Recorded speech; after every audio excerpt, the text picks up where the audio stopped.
वह संभल बवाल पर संसद में चर्चा की मांग की जा रही है। एआईएमआईएम चीफ ओवैसी ने नोटिस दिया है।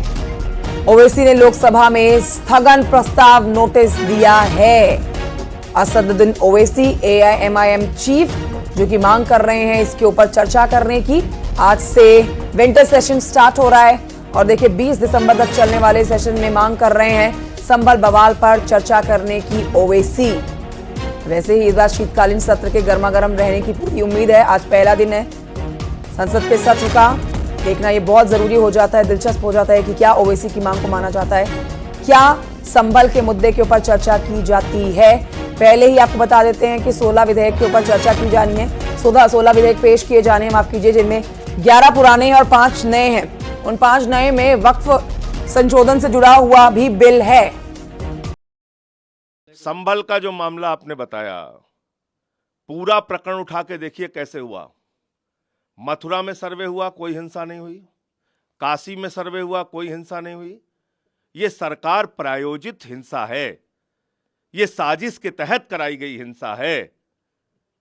एक ही घंटे में निर्णय आ जाता है बगैर दूसरे पक्ष को सुने और एक ही घंटे में सर्वे शुरू हो जाता है। ऐसा किसी आम आदमी के विषय में न्यायालय की कार्रवाई और प्रशासन की कार्रवाई आपने देखी है?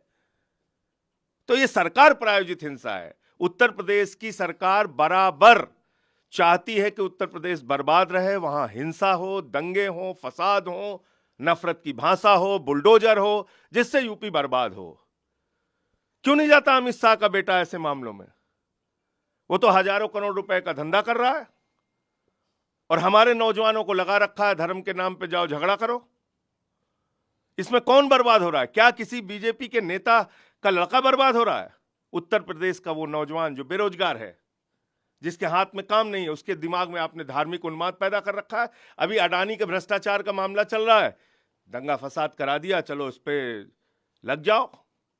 तो इसलिए ये सरकार प्रायोजित हिंसा है, गहरी साजिश के तहत की गई हिंसा है और उस पूरे प्रकरण की न्यायिक जांच होनी चाहिए। हाई कोर्ट के मॉनिटरिंग में इस पूरे मामले की जांच होनी चाहिए और कोई निष्पक्ष जज ऐसा देखकर जिससे न्याय की उम्मीद हो जांच कराई जाए, तो इसका दूध का दूध पानी का पानी हो जाएगा।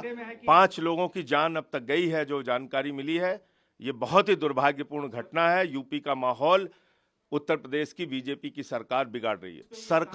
सरकार ने जेपीसी को रिफर किया है बिल, और अगर जेपीसी को रिफर किया है तो जेपीसी की रिपोर्ट के बगैर सरकार कोई बिल कैसे ला सकती है? हमारा तो सिंपल सा सवाल यही है।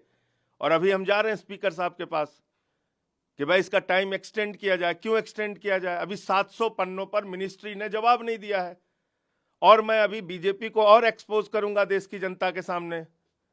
अपने बेटों को भेज रखा है तुमने दुबई के शेखों को गले लगाने के लिए और यहां ज्ञान बताते हो। मुझे पता नहीं है। 2009 और 14 का घोषणा पत्र बीजेपी का उठाकर देख लीजिए।